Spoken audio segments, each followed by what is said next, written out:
all, Dave here. Welcome back to another video. Thanks for taking the time to click on it and check it out. I really do appreciate it. In this video, I'm going to be discussing a video released recently by Dark of All Trades. The video titled, Why the Moral Argument for the Existence of God Fails Even at its Best. Before I start, I just want to say that I like Dark of All Trades. His content is generally excellent and enjoyable. I highly recommend you go check out his channel if you haven't already. Anyway, I know this kind of content doesn't really do me any favors or win me any fans. Most of the time when I critique a fellow atheist content creator, I get complaints and lose subscribers. But I feel like bad information should be corrected, especially when it comes from other atheist and skeptic content creators. Those watching his video will take the arguments and run with them without first checking that the information is correct. For as much as we in the atheist and skeptic communities pride ourselves on being skeptical, we're rarely skeptical enough of our own side to check out the information and check out whether it's correct. Anyway, let's get on with the video. So let's look at the moral argument for the existence of God. The moral argument is considered by theists and some atheists to be one of the strongest arguments that apologists have. I agree with him here that there are theists and atheists who argue that this is one of the strongest arguments that apologists have. I've heard this claimed from both theists and atheists alike. There are several forms of the argument, but today I'm going to take aim at arguably the strongest form of the moral argument, which comes from one Dr. William Lane Craig. Dark of All Trades says he's going to go with what is arguably the strongest form of the argument, the one presented by William Lane Craig. So before carrying on with the video, let's take a look at Craig's formulation of the argument briefly. On screen you can see a screenshot taken from Craig's site Reasonable Faith. It's a syllogism that consists of two premises and a conclusion. The argument takes the form premise 1, if P then Q, premise 2, not Q, conclusion, therefore not P. And it's a simple modus tollens argument, or a denying the consequent argument. For more on this argument form, you can check out my video on the topic. I'll leave a link down below in the description. The structure of the argument is valid, and all the inferences all follow correctly from premises to conclusion. I disagree that the argument is sound, obviously, but the argument is definitely valid. At least valid in the sense that valid is used in logic anyway. But fret not, I'm not here to bore you with dry recitation of arguments and counter-arguments. There are plenty of those on the YouTubes already. Instead, I'm going to do something a bit radical. I'm going to try to make philosophy more fun. Now I know what you're thinking. How can philosophy be fun? Well, stick around and you'll see that it's all about approaching these weighty topics with a dash of humor and a pinch of common sense. This is one of the reasons why I like Dark of All Trades. Sure, I'm slightly biased by the fact that, unlike many other atheist content creators, he doesn't dismiss philosophy outright. But he also tries to make his videos and arguments that little bit more fun and enjoyable. That's something I can appreciate, especially when it comes to promoting philosophy. It has a bad rep in the atheist and skeptic communities, so I can get behind atheist and skeptic content creators trying to promote it and get other atheists and skeptics to appreciate it. So we're going to give Dr. Craig's argument a friendly but rigorous once-over, and who knows, we might even uncover some philosophical Easter eggs along the way. So let's get ready to flex those brain muscles and prepare to question the very foundations of moral philosophy. But remember, we're here for truth, not to score points. So this is one of the reasons I thought I'd make a response video. Besides the fact that Dark of All Trades seems like a pretty reasonable guy and someone who wouldn't mind a response video being made to one of his. He says here that we are here for truth and not to score points. As we're here for truth, and I think what's being argued here isn't quite the truth, I thought I'd throw some of my own thoughts into the mix. I don't think Dark of All Trades is being dishonest here in any way, nor do I get the feeling that he's trying to score points. I think he's being entirely honest when he says that. I just think what's being said in response to the argument is not quite correct, and have some other things to say that are adjacent to the topic as well. William Lane Craig's moral argument for the existence of God has been a staple of philosophical debates for quite some time. As a formal argument, it looks like this. 1. Objective morals exist. 2. Objective moral duties exist. 3. God is the best explanation. 4. Without God, objective morality is unexplained. 5. Therefore, God exists. This reframing of the argument by Dark of All Trades here is one of the reasons that I put Craig's arguments at the beginning of my video. Let me just bring up Dark of All Trades reframing as an image here, and let's pull up Craig's version of the argument on the other side. As you can see, the argument is somewhat different between the two. Let's just break down Craig's arguments a little bit in order to see what it's actually doing. It's not a particularly complex argument, so will only take a few minutes. The first line is, Premise 1, if God does not exist, objective moral values do not exist. Now, we could put a then in between the exist and objective, and that might make the argument a little bit clearer and easier to see. In this premise, the non-existence of God infers the non-existence of objective moral values. This is a bold claim, of course, but we're just interested in looking at the inference for the moment. So this is a pretty standard form of reasoning and inference, and it comes in the form of if P then Q. I'll just quickly point out that this premise and inference isn't included in Dark of All Trades' reframing of the argument. Something to remember for later on when we discuss the argument being a non sequitur. The second premise, premise 2, objective moral values do exist, gives us a standard denying the consequent form of argument, or modus tollens argument. It gives the argument the flow, if P then Q, not Q. Just to break it down a little bit more, the argument goes something like this. If P is true, then it entails or necessarily follows that Q is true. Q is the consequence of P. In the case of this argument, if God does not exist, then it necessarily follows that objective moral values do not exist. The non-existence of objective moral values is the consequence of God not existing. So the truth of P infers the truth of Q, and wherever we see P, it necessarily follows that we also see Q. This is simply logical inference, and this follows the rules of logic. The second premise, objective moral values do exist, simply denies the consequence of premise 1. It states that Q is not true, meaning that if the consequence or logical entailment of God not existing is the non-existence of objective moral values, then the existence of objective moral values means the antecedent, or P, or God does not exist, must be false. Again, this is simply logical inference, and it follows the rules of inference and logic. This premise is included in Dark of All Trades' reframing of the argument, as you can see here. Dark of All Trades also inserts the premise objective moral duties exist, which isn't in Craig's argument. However, I think we can safely say that the existence of objective moral values infers the existence of objective moral duties. Objective moral duties come from objective morals, and the duties themselves couldn't exist objectively without morals also existing objectively. I have also heard Craig frame the moral argument in terms of objective moral duties in the past as well. There are also 3 more premises listed in Dark of All Trades' reframing of the argument. We'll leave 2 of those here for now and come back to them in a bit. They will become more relevant a little while later on. For now, we're just interested in Dark of All Trades' premise 5, therefore God exists. This premise matches Craig's conclusion, therefore God exists. Craig gets this conclusion from the denial of the consequent in premise 2 of his argument. If God does not exist, infers or entails the non-existence of objective moral values,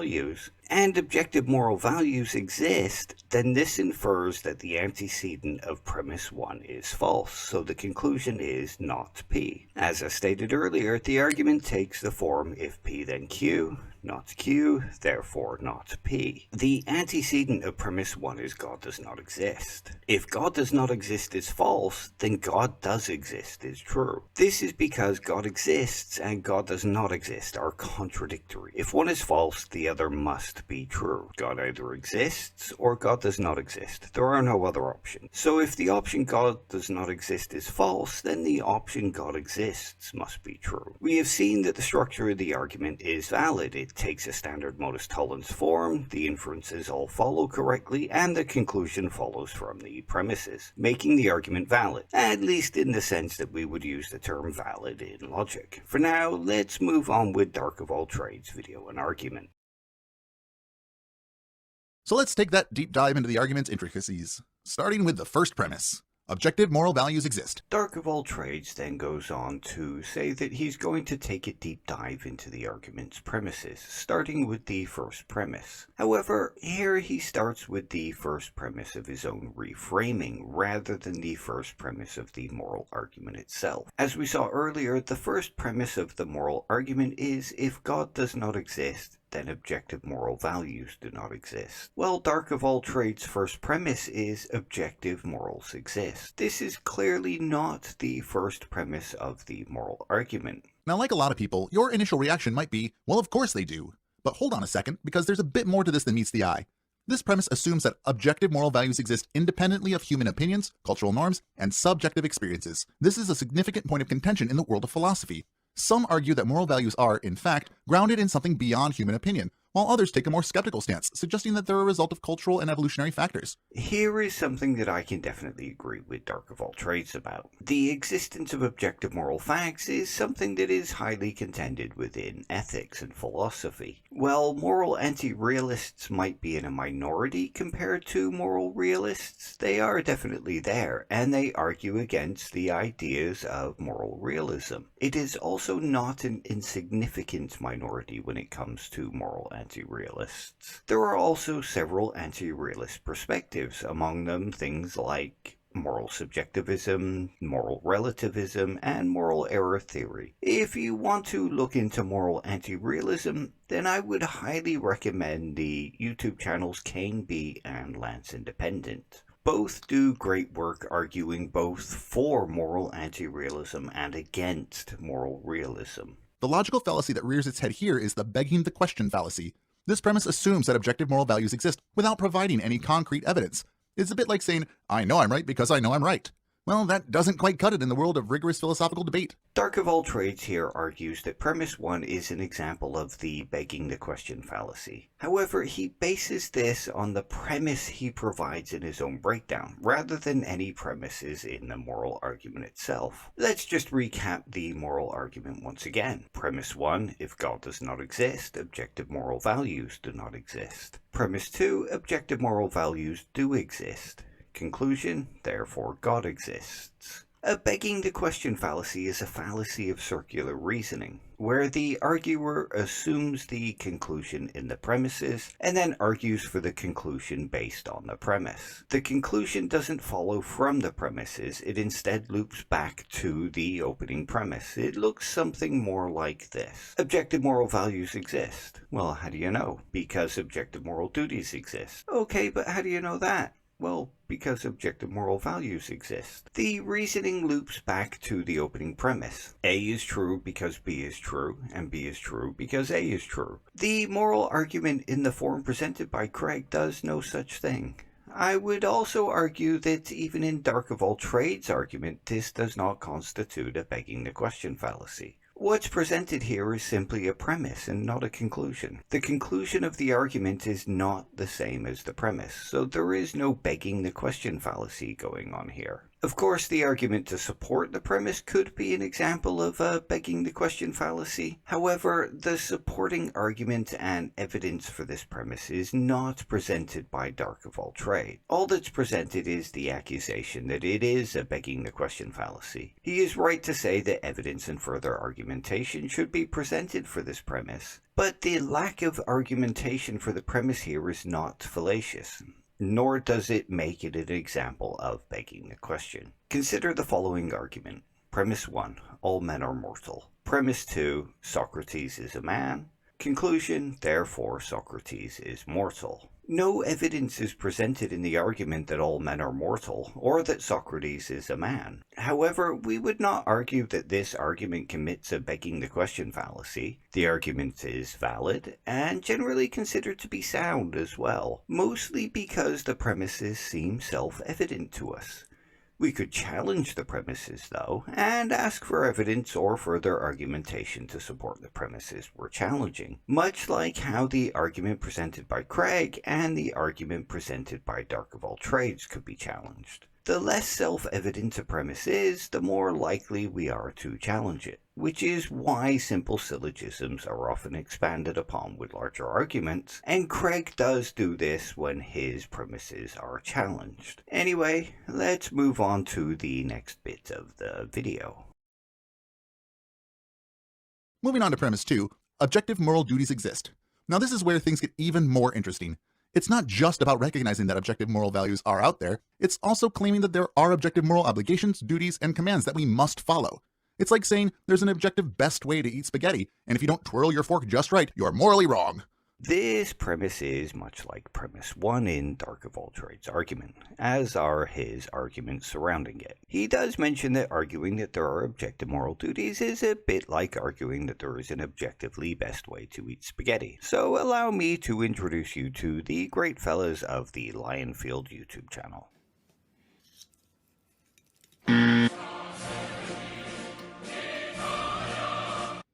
So as we can see, Italians take spaghetti etiquette very seriously, and argue that there is an objectively correct, and therefore best, way to eat spaghetti. But in all seriousness, we're back in the territory of begging the question.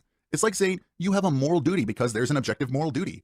This premise raises a lot of questions. Where's the evidence? Where's the solid foundation upon which we can build this premise? How do we determine these objective moral duties? Who gets to decide what's morally obligatory and what's not? And more importantly, how do we know that these duties come from a divine source? This is where Dr. Craig brings in the big guns, God.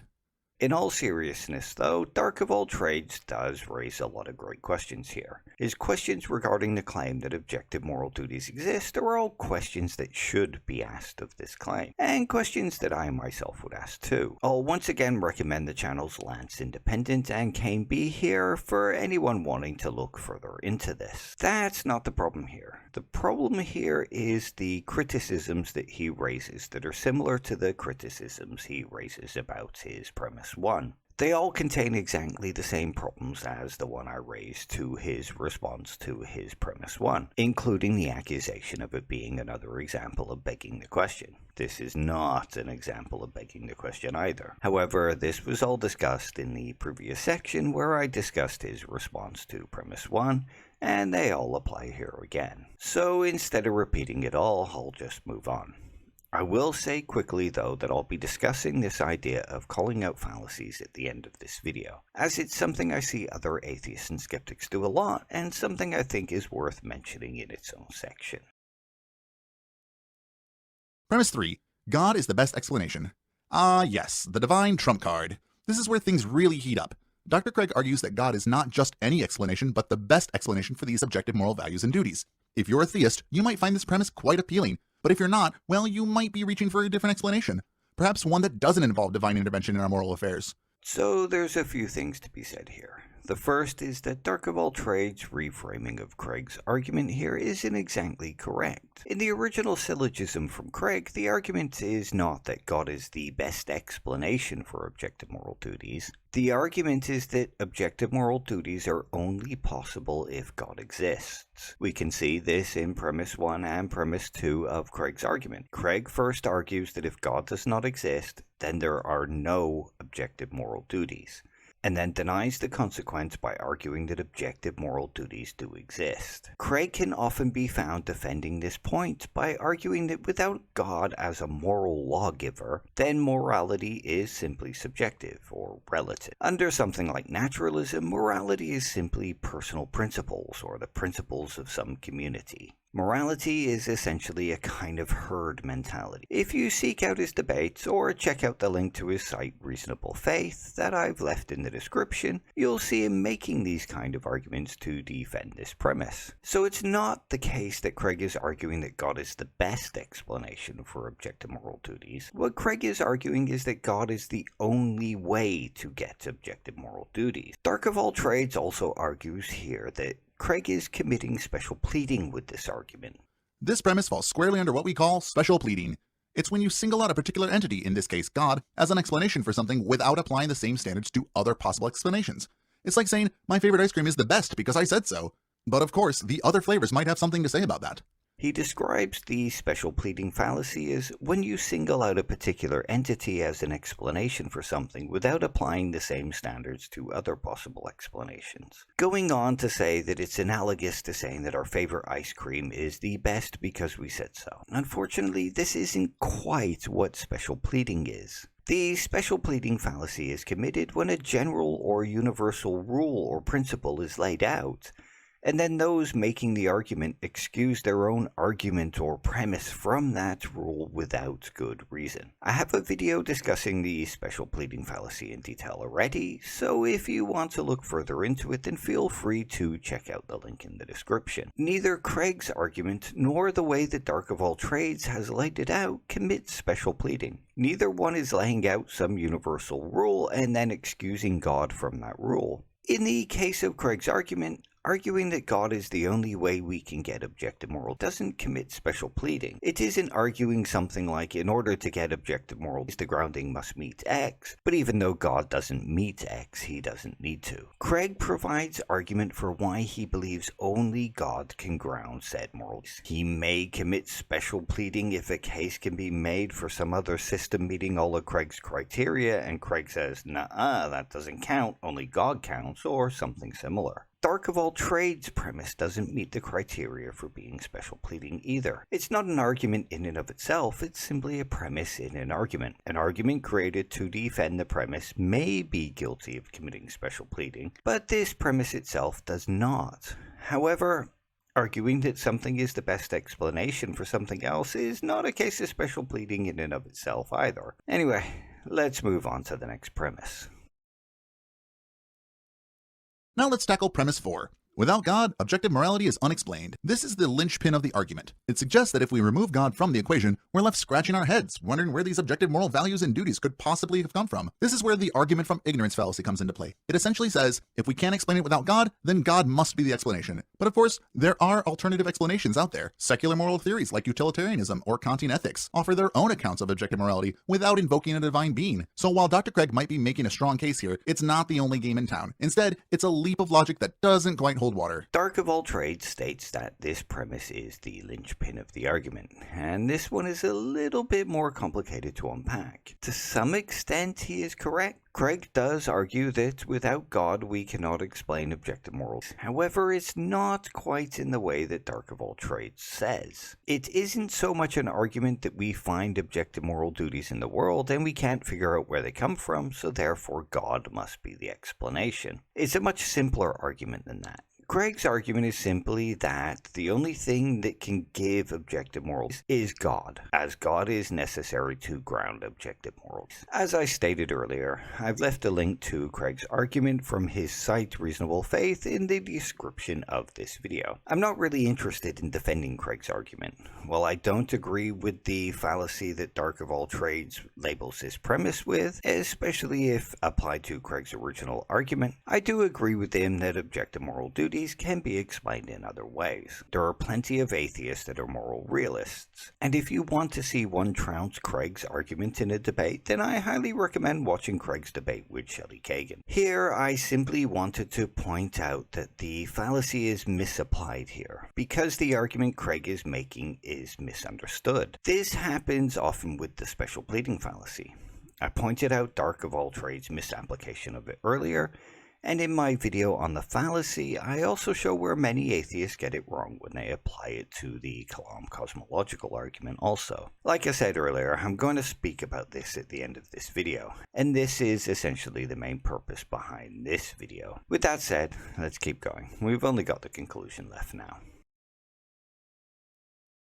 And finally, we arrive at the grand conclusion. Therefore, God exists. Ah, the moment of truth. Dr. Craig asserts that because objective moral values and duties need a divine foundation, God must be real. This is where it all comes together. Or does it? Well, not quite. Even granting every single premise, this commits another logical fallacy.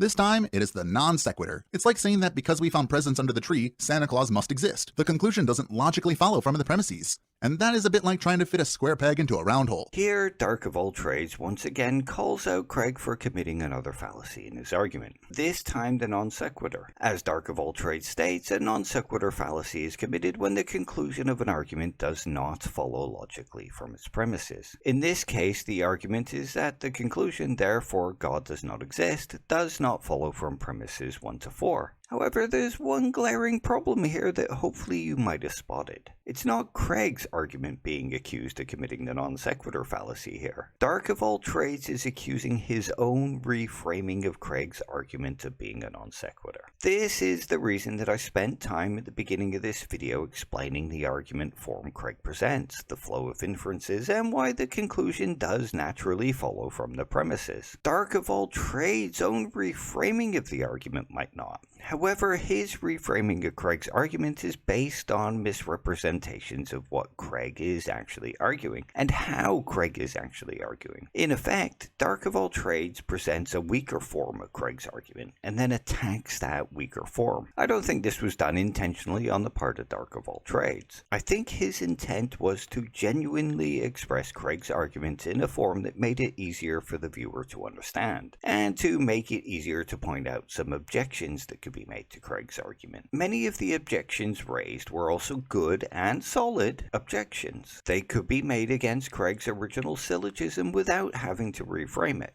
though as we saw, none of the fallacies raised could be raised against the original argument. In order to raise these fallacies, the argument had to be reframed in such a way that they applied. And unfortunately, even then, some of the fallacies raised did not apply, and some were even argued incorrectly. Which leads me to my next section, my problem with atheists and skeptics and what I tend to call fallacy bingo. There is something of a habit among atheists and skeptics to call out the fallacies of other people's claims and arguments. And I can understand why. It makes for nice, simple terminology that can be used to quickly and easily point out flaws in other people's arguments and reasoning. The problem is that more often than not, atheists and skeptics are misunderstanding the fallacy or applying it incorrectly to arguments and claims. As seen from Dark of All Trades' video, every single fallacy was misplaced and called out incorrectly, which is the main reason that I decided to respond to his video. Like I say, it's a common problem from atheists and skeptics, and creators doing it only furthers the problem. Many will watch this video and come away thinking that these errors do exist within Craig's argument, and then go on to repeat them as criticisms of the argument. Like I mentioned earlier, I discussed the misapplication of the special pleading fallacy to the Kalam cosmological argument in my video on the special pleading fallacy. If you check the comments of the video, you will also find atheists arguing that the Kalam commits special pleading and why they think it does. In those comments, they show a complete misunderstanding of the fallacy, mostly because many have picked up what fallacies are from others who have misunderstood them, and then misapplied them. There are also plenty of creators that are guilty of misunderstanding them and misapplying them. Those followers that learn from creators are then often guilty of suffering from an anchoring bias, and that misinformation becomes hard to correct. The misunderstandings and misapplications also spread to other atheists and skeptics and into other groups and sometimes even other videos and debates. This is why I often argue against the popularization of calling out fallacies. These are things where study is required, and many have never learned the basics of logic, let alone spent time learning the nuances of something like informal fallacies. One of the reasons I like Dark of All Trades is that he does try to promote critical thinking and the understanding of fallacies. There are plenty of videos on his channel discussing them in detail, which is something that seems to be lacking among popular atheist and skeptic content creators. There are plenty talking about how fallacious the reasoning of theists is, but very little content that focuses on understanding logic and understanding fallacies and just being a better critical thinker in general. As can be seen from Dark of All Trades' video here, it's very easy to misapply fallacies and to falsely label an argument as containing them. Sometimes it isn't even the argument that commits them, but how we reframe them introduces those fallacies. and then we attack those fallacies, which is why I always do my best to argue that there should be less importance placed on the ability to name fallacies and more importance placed on showing the actual errors in the reasoning, as well as good strong critiques of the premises in the original arguments. I know this sounds slightly hypocritical of me, considering I have a series discussing fallacies. However, there were several that Dark of All Trades committed here, but rather than call them out, I took the route of pointing out where the reasoning failed. Something that more creators should be promoting when it comes to critical thinking, logic, and arguments.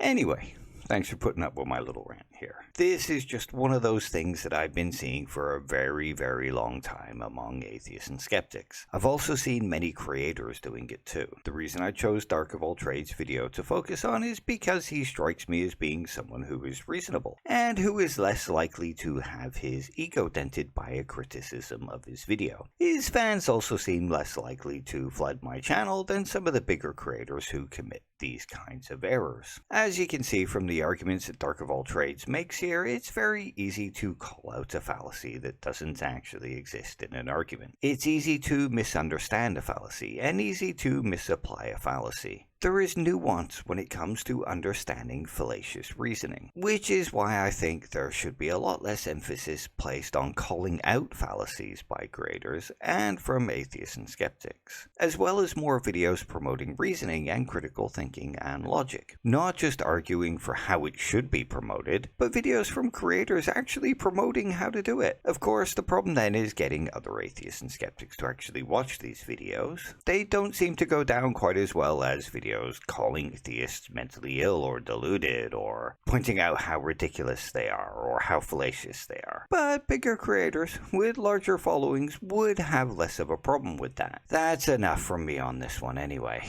Remember, fallacies are often nuanced and require some understanding. There is lots of misinformation out there about what the fallacies are and how they're applied. Too many atheists and skeptics are too quick to yell out argument from authority when presented with citations supporting arguments, and calling something special pleading that is the furthest thing from it. There are lots of great resources out there teaching logic and explaining the nuances of fallacies and fallacious reasoning, and the difference between formal and informal fallacies. If you really must call out fallacies, take some time to explore those resources. I have some on my own channel if you're looking for a starting point. Until next time, I hope life treats you well, and you treat life well. Take care. See you soon, hopefully. Bye.